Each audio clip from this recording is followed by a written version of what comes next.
Hello and welcome to the Taxcast from the Tax Justice Network, a monthly podcast about corruption, tax abuse, financial secrecy and how we fix it. I'm Naomi Fowler.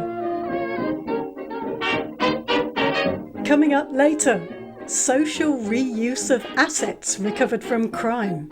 It has that basic human appeal. It appeals to our sense of justice. It's quite an uplifting podcast this month. Before that, though, some quick news on President Donald Trump, who's pardoned convicted money launderer Changpeng Zhao, known as CZ or CZ as we would say in the UK. He's the billionaire founder of Binance, which is the world's largest cryptocurrency exchange. Both Zhao and Binance pleaded guilty a couple of years ago now to several things: violating the Bank Secrecy Act, failing to register as a money transmitting business, ignoring US anti-money laundering law, and the law to counter the financing of terrorism. US courts gave them the biggest fine in the Financial Crimes Enforcement Network's history, which was over $4 billion. Zhao himself was fined $50 million. And he served a 4-month prison sentence. This is Scott Greytak, the Deputy Executive Director of Transparency International US. The recent presidential pardon for Binance's founder raises extremely serious questions about how the United States will handle accountability in major financial crime cases. Binance operates the world's largest cryptocurrency exchange. And about 2 years ago, US authorities resolved a really sweeping investigation into anti-money laundering and sanctions violations with a $4.3 billion global penalty package against the company. As part of that resolution, Binance agreed to retain an independent compliance monitorship for 3 years under the DOJ and a separate 5-year monitorship under the U.S. Treasury Department in order to overhaul and verify its anti-money laundering and sanctions controls. In particular, according to the DOJ and Treasury, Binance had been prioritizing growth over compliance with these laws for years. The investigation showed, among many other things, that Binance failed to file suspicious activity reports, facilitated transactions involving sanctioned jurisdictions like Iran and North Korea, and it basically became a conduit for illicit funds that were tied to ransomware, darknet markets, and other criminal activities. The DOJ's filings in particular noted nearly $900 million in trades between U.S. users and users in Iran. And Treasury's findings showed interactions with wallets that were associated with ISIS, Hamas, and Al-Qaeda, for which suspicious activity reports were never filed. These are really serious crimes, and all the ramifications of this stuff is global. Here's Scott again. When an executive convicted in a landmark financial crime case receives clemency after that kind of record enforcement action, it creates uncertainty about how consistently the United States will apply its own rules. The United States has long positioned itself as a leader on illicit finance enforcement, but now these sorts of signals will complicate efforts by partners, allied countries around the world, and reformers who are looking to the United States as a benchmark on these issues. And those global knock-on effects for trust, deterrence, on the perceived durability of our own enforcement actions, these aren't partisan questions. They go to the fundamental rule of law framework that the U.S. wants other countries around the world to emulate. At the end of the day, the monitorships that were imposed in 2023 will remain central to rebuilding confidence after this scandal.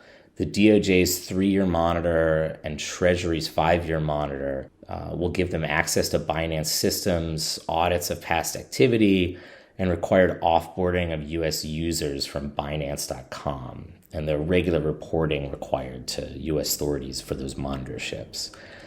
It's really important that clear, transparent updates on that remediation effort and steady, even-handed enforcement of those agreements are going to be really critical to helping to maintain the integrity of the U.S. financial system and supporting global anti-corruption and anti-money laundering norms around the world. Shortly after President Trump pardoned Changpeng Zhao, his company Binance's US exchange announced it was going to start allowing the trading of 2 Trump-linked cryptocurrencies. Very worrying developments, very worrying. And here's a trailer coming up now of a podcast that we've been working on that's coming out soon. Hello, the Tax Justice Network's podcast series, The Corruption Diaries, is coming. It brings you the stories of anti-corruption veterans in their own words. If you're going to fight back against something that's unjust, you'll go through some dark places when you're doing it. I'm Naomi Fowler, and I'm back for Season 2, all about a man who took on the British authorities from his garden shed and exposed 2 huge tax abuse schemes. We're talking about industrial levels of abuse, fraud to the value of 1.5 billion. It all began in the 1990s when Richard set up a mail order business and a record label to sell the alternative music that he loved. It wasn't long before he discovered progressive rock band Porcupine Tree. I remember listening to a track on my bicycle on the way to work, thinking I could hear this being played in a stadium. And of course, years later it was. This series is about his fight to build a record label and push great music into the spotlight. And it's about his revenge on the authorities who turned a blind eye to tax loopholes and the businesses exploiting them that took all of that away from him. I wandered off from the High Court and the whole thing felt surreal. It was almost like I had successfully caused all of this to happen, which I suppose I did. So don't miss it. Listen out for Season 2 of The Corruption Diaries, released every week starting on the 2nd of January 2026. Search and subscribe now, wherever you get your podcasts. That's The Corruption Diaries Series 2, coming out soon. Okay, we talk a lot on this podcast about how to fix our global and national financial systems to stop tax abuse, money laundering and other crimes, but when those crimes have happened and tax officials and law enforcement do manage to recover assets and money from criminals, what happens next? How are those seizures used to benefit taxpayers and society? We think there are missed opportunities here to promote the importance of financial transparency, also to popularise the brilliant work of tax officials, asset recovery specialists, financial investigators and law enforcement. What you're hearing are the sounds of the man with disabilities being very gently winched down into a beautiful, dazzlingly white, 13-metre long sailboat in Galicia in Spain. The skies are blue, the man's got a huge smile on his face and he's holding up his right hand, making a V sign. It's really nice. The Leon sailboat has 2 masts. It can sail round the world. It was seized from drug traffickers at the end of the 90s, and now an association of people with disabilities uses it to make sailing open to people who'd never normally get the chance. Thousands of people have benefited from it since then. You can see it's life-changing. And that's one example of the social reuse of seized and confiscated assets. There's lots of other examples. They're far from perfect. There's plenty of scope for improvement, but they do show the potential for social reuse of seized assets. According to Europol, only 1% of the profits generated annually from crime in the EU are confiscated, which is amazing. And the European Commission has said that only 19 out of 27 member states have adopted specific legislation on the social reuse of assets. So there's so much for nation states to catch up on there. But so much can be done on a local level too, as we found out, speaking to Bristol University Senior Criminology lecturer Dr. Amber Phillips. Her work is focused on the social reuse of recovered assets. The social reuse of confiscated assets is about using the proceeds of crime for positive purposes. So it's kind of seeing society as a victim of crime. So obviously with asset recovery, a priority is always to compensate the victim. So in cases of fraud, that's more straightforward because there's often a clearly identifiable specific victim of that fraud. But where there isn't a clear victim, there we can think more of society being a victim. So it's logical then to think, how can we put this criminal money back into society in a way that is beneficial? So that might be in crime prevention projects, it might be in investing in youth services, in rehabilitation for drug users, or it could be things that maybe we don't think of as connected to crime. So baby banks, it's just like a food bank focused on babies, or rejuvenating local parks. There's all sorts of different ways that money can be used in a positive way. My interest in social reuse started a long time ago when I was working in Italy, and I was coming into contact with a lot of people who were working with anti-mafia organisations. And in Italy, they have a really fantastic piece of legislation which allows assets that have been confiscated from convicted mafiosi to be handed over to the community and used for community benefit. And that's got a double function. Not only is it depriving the mafioso of that asset, it's also depriving them of that symbolic power that they had over that community. So if a mafioso had like a really big, luxurious villa in the middle of the town with gold gates and whatever, that's a real obvious show of their power and status. But if you take that away and you give that to a local charity, you're saying this power, this wealth now belongs to the community. It's showing people, look, the law is stronger than these people. And that's a really powerful thing. These children are standing outside a 1,600 metre squared farmhouse in the north of Italy, a beautiful looking house, and they've just finished a guided tour. Oggi abbiamo visto una villa, la più grande della Lombardia, confiscata alla mafia. This young boy is saying, today we've seen a villa, the biggest one in Lombardy, confiscated from the mafia. And this girl, Io mi sono emozionata molto quando ho sentito la sua storia. she's saying, I was really moved when I heard its story. And this boy, A me la cosa che mi ha stupito di più è che the thing that shocked me the most was that this criminal, when he learned that his house had been confiscated, started to destroy everything he could, and I was struck by that wickedness. mi ha colpito questa cattiveria. Imagine these kids and their families, they've been living in the shadow of this mafioso-owned villa for a long time. Then there's this big change that happens. There's lots of examples of social reuse of assets, like this one in Italy. In Calabria, Amber came across it a lot. People that I was working with, they were working out of various different mafia properties. So a piece of commercial property that used to be run as an illegal gambling centre, for example, was taken over by some friends who were running it as a local community centre. Or a mafia villa that was way up in the hillside and had like swimming pools and all of this fancy stuff. That had been turned into a museum and a cultural centre for the benefit of the community. And from having no interest in the mafia before that, I became very interested and very passionately anti-mafia, and that ultimately is what got me interested in asset recovery. The legislation we've got in the UK is very different to what they have in Italy, but there are some parallels, and there is still a version of social reuse happening here, which I'm really excited about. And our Taxcast co-producer Leo Schick went with Amber to take a look at some really interesting stuff that's happening in England. Yeah, it was really interesting and it was uplifting too. And the social reuse of assets really shows how important financial investigators and asset recovery specialists are. Yeah, they really are. And with the investigations they do, they come up against all the things the Tax Justice Network campaigns on. So hidden ownership, following the money and assets through all these multiple secrecy jurisdictions and tax havens, all that kind of stuff. Yeah, when I met Amber, I kept coming back to this idea in the interview of making this gripping Netflix series about a financial investigator.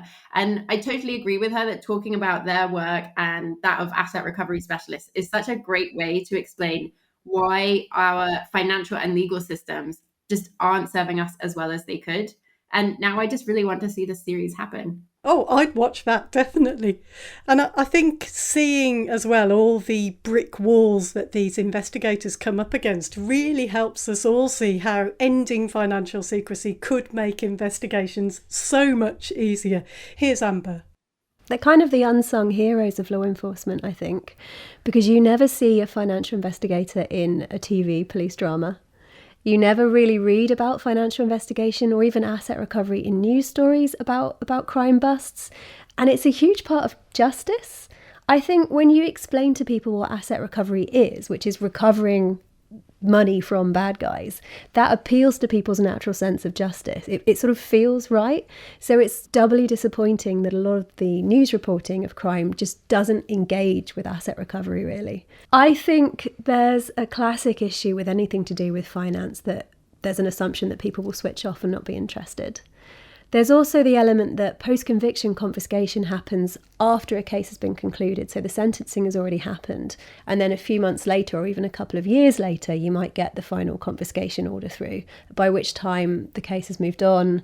People perhaps don't want to read a headline about the same case. It's perceived as being complex. I mean, I will fly the flag and say I don't think it is that complicated. And I think we've got to give people more credit that they would understand. And actually people are interested in asset recovery because there is that more appealing kind of justice going on, where you get to see a kind of a tangible impact, especially when we think about the conversation around custodial sentences in the UK. There's a lot of conversation around prisons and do they work and overcrowding, and separate to that conversation is the fact that stripping a criminal of their assets is arguably more impactful than a short custodial sentence, which for professional criminals they might have worked into their business plan. In terms of the wider public, people's faith in the police, in law enforcement, in the rule of law in general, I think if people are aware that all of this really complex hard work is going on behind the scenes, that teams of really, really dedicated, hardworking people who are really passionate about getting justice are working really hard to sift through the finances of these people that have done a lot of harm. Many of these criminals, the harm that they do is on a really significant scale, and it's affecting people at different areas of the community. And financial investigation has the ability to impact those people and limit the further harm that they can do. And even beyond that, when we get into questions of social reuse, not only are we stopping that criminal, we're bringing that money back in and potentially using it to either enable further investigation or funneling it back into the community that has suffered as a result of that crime. I asked Amber what success looks like for her, and her answer surprised me because she says it's not just about numbers.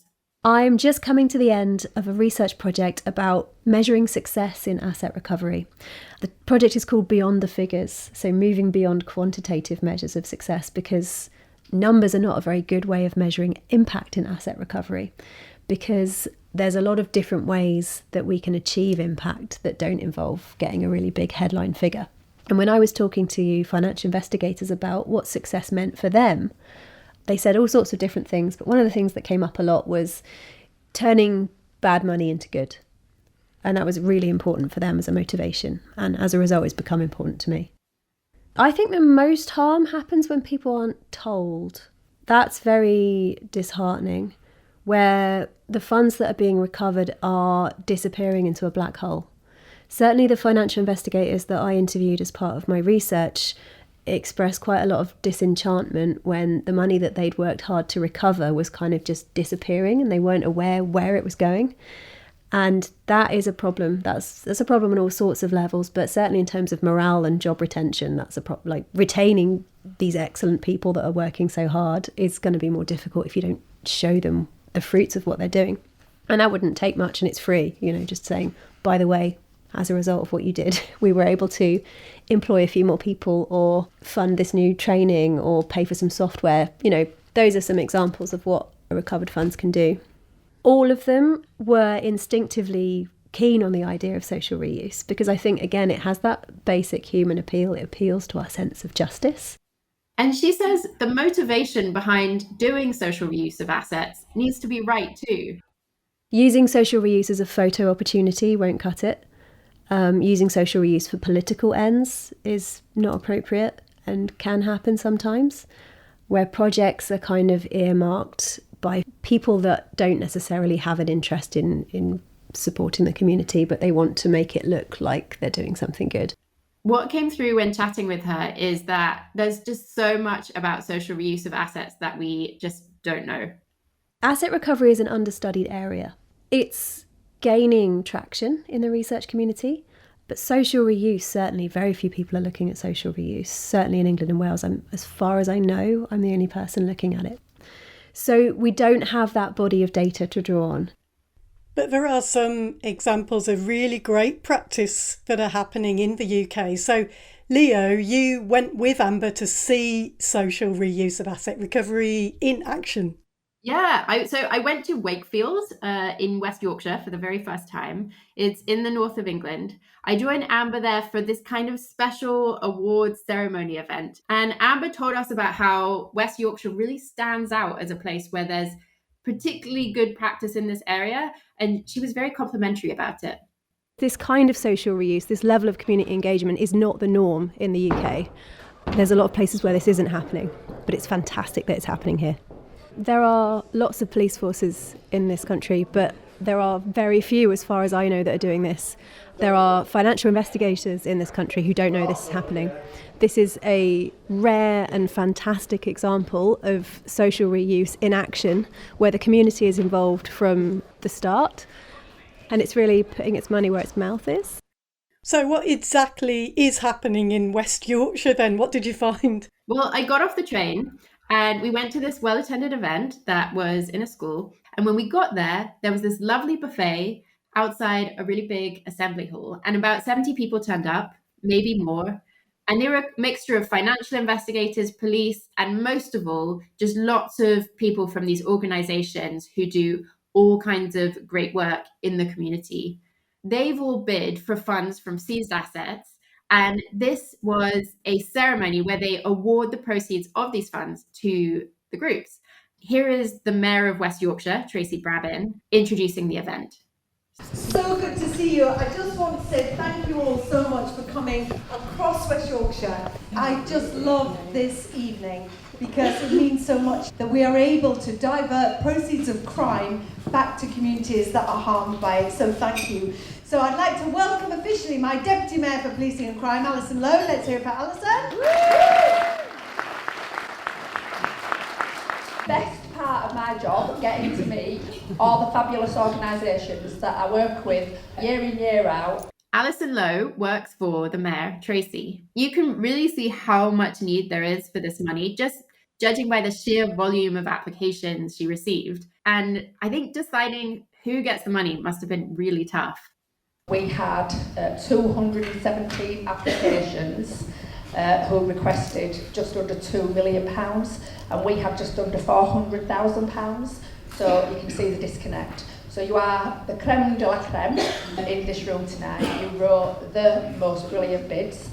I asked her to explain how this works. One of the things that we do as a combined authority working for the people of West Yorkshire is to identify monies, working with our police, that have come through criminal activity. We get that money and we give it back to the communities that have been harmed. That's called Proceeds of Crime Act monies, or ARIS. It's got two names.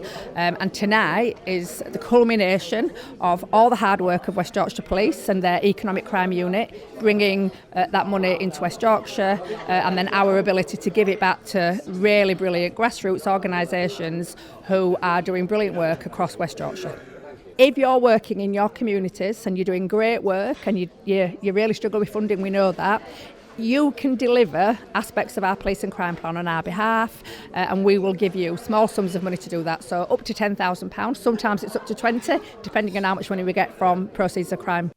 I spoke to some of the people who run these organisations and who successfully bid for these funds seized by West Yorkshire's Economic Crime Unit. My name's Tasha Dyson. I'm the CEO of a company called Fusion Housing. We're a registered charity and we offer housing and support and food poverty sort of focused services across Kirklees and Wakefield and Calderdale. Tasha turned up to this event to be presented with a giant cheque for Fusion Housing. So what we're using the money for is to help rough sleepers, essentially. We do a lot of work with people who've been sleeping rough for an extremely long time. We have some grant funding that helps us offer them accommodation and support, but this enables us to do more, basically.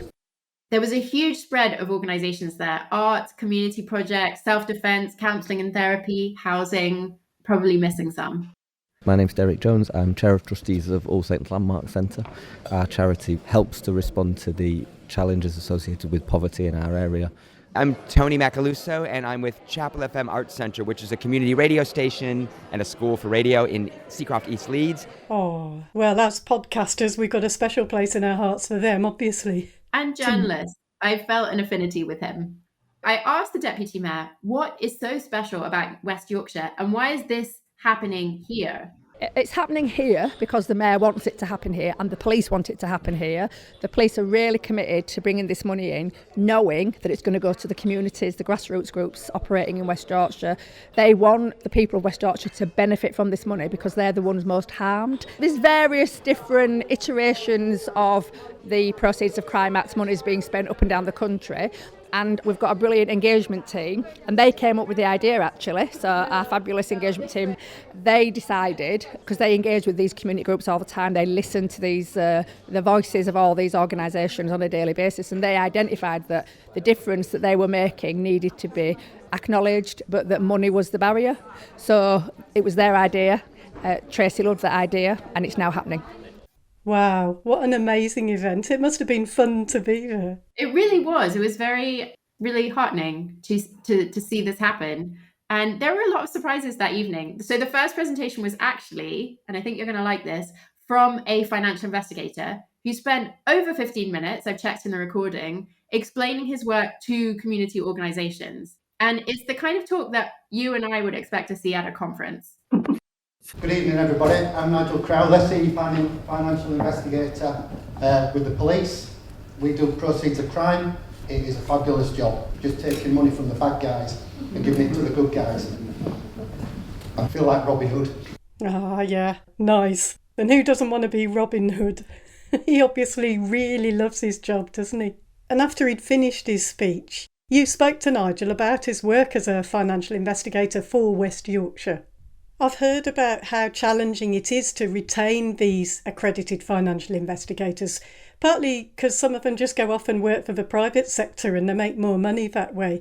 And I think Amber thinks that social reuse would really help tackle that. Yeah, so as we were waiting for a taxi to come at the end of the night, she was talking to me about this retention issue among AFIs. And I was saying to her about how I spoke to Nigel, the financial investigator, and I have to say, West Yorkshire really doesn't seem to have this issue because Nigel loves his job. I'm Nigel Crowther. I've been doing this job for 21 years and it is absolutely fantastic. I'll never retire. We've got a really good group of people and the 3 other people that started on the same day as me, so the 4 of us, we all still work for West Yorkshire Police. We're all doing the same job 21 years later and we all still love it. So he loves his job and events like this bring him that extra layer of joy. We're just doing a job, but when we come to events like this, you can see how much benefit we're able to give back to the communities. It is absolutely brilliant. I just love doing those sort of talks, just explaining the work that we do, and then seeing the full circle of the criminals making the money, us taking the money from the criminals and giving it back to the communities where we've taken the money from the criminals where they live. So it goes the full circle, so the communities are benefiting by us taking out the criminals and taking their money from them. Fantastic. Depending on how Nigel and his team got hold of the money, different amounts are made available to communities. Nigel explained it to the audience at the event. There's seizures using civil law, and then there's seizures under criminal law. This is how we do it, taking money off drug dealers, fraudsters and money launderers. We've got 2 routes that we can take money off people, through the criminal courts and through civil recovery, cash seizures, listed assets, account freezing orders and cryptocurrency. That's all done through the magistrate's court and it's a low burden approach, so we try and get more that way than through the crime court. We get more money back if we go through the magistrate's court as well. Anything we do at the magistrate's court, we get 50% back and only 18% through confiscation. That's just the way it's divided up between all the different authorities. Some of it goes to the government and some of it goes to the police as well. He had some great stories about hunting down criminal money. He spoke about one case where they searched someone's home for a firearm and found cash in a jacket, in a wicker basket, and they just kept hunting. Keep on looking. in the basket of an air fryer. Yeah. And the list went on with accompanying photos. In the microwave. Just in case it had frozen so we could defrost it all. They seized £15,000 this way, but the search didn't stop there. They looked outside too. And there's some undergrowth. And when they went out there, they found 8 bags, 8 of these white bags, wrapped in bin bags, just hidden in the undergrowth. That's how they found an extra £80,000. So eventually we took £95,000 off it. They looked into the man's tax returns and did further investigating before taking it up the chain to the magistrate's court. And the magistrates agreed with us that on the balance of probability that it was criminal property and the cash was forfeited. £95,000. So the man nearly gets £50,000 of that. Happy days. Throughout the rest of the event, organisations presented their work and collected their checks. Places like Tasha's Fusion Housing. Fusion Housing will use their funding to support individuals who are rough sleeping.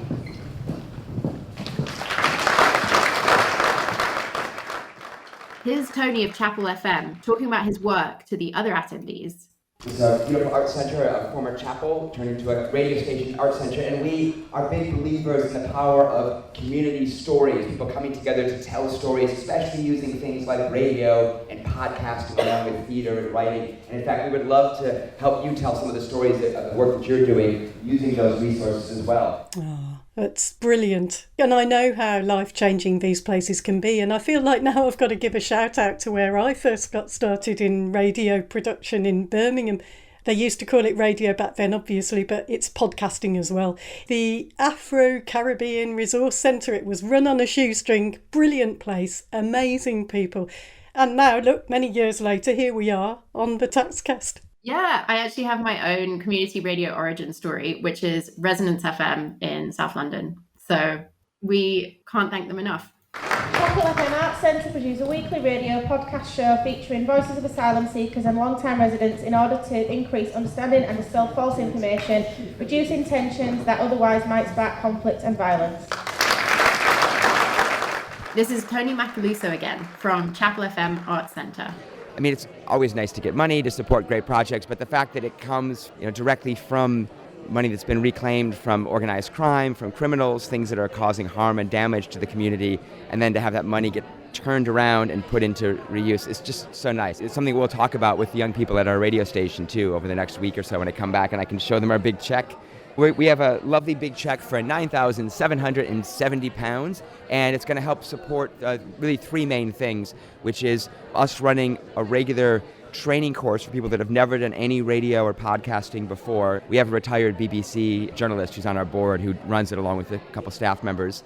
And then we have a tech training group, which is more about all the nuts and bolts of how to use microphones and how to edit sound and all the those kind of practical things. And then the third thing is we're doing a good old-fashioned grassroots local journalism course in partnership with the people that run the East Side Story and West Side Dispatch, which are print newspapers.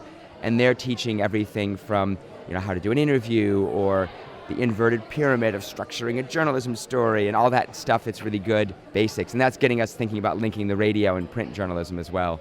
Okay, folks, that's it. And that's all the money. It's over 400,000, isn't it? That's the amount that's gone out this evening. And what a difference you're all making. And it's such a proud moment to be able to take, as we've heard, the money that criminals have taken from our communities and to put it right back where it's going to make a massive difference. It was a really lovely and uplifting kind of event. And at the end, they all posed for a big group photo. Right, 3, 2, 1, big smile looking at me. Perfect, I've got loads. Thank you. One of the organisations, Dance United, told us about their work. And one of the dancers there, Alicia, shared a poem about what rehearsing means to her. Here's a little snippet of it. No backward glance, just our very own passion held in our own hands. While we prance about on our stage, a little like a cage, then the light comes along in waves, opens that cage to a place full of welcoming and praise, leaves me in a place of creation and wonderful days. Oh, Amber really loved that, didn't she? She really did. And so did I. I wasn't expecting to cry this evening. Somebody wrote a beautiful poem about the impact that a dance society had had on their life and their confidence, and it was moving and beautiful, and I cried. We've heard from all different types of people from all different areas across West Yorkshire, and yeah, I've come away with my faith in humanity really firmly restored. It's great. I've got to say, it's been really nice to take the opportunity to see the less awful side of some of the work we do and campaign about, the corruption, economic crime, the structures we're trying to take down that helps all that happen. And it's stuff that really hurts people. And this is really the good side of it, isn't it? It's just really nice to see how some of these seized funds are being used. Yeah, and how that helps on so many different levels when you get it right, from the financial investigators themselves to people's understanding of the value of these people who work in economic crime and why financial transparency is just so important. Yeah, and it's also interesting to see how much just one city or one region can actually do by itself. Really impressive. So that's it for this month. Many thanks to you, Leo, for going off to West Yorkshire and for the production work. We'll be back with you next month, so thanks for listening and goodbye from us both.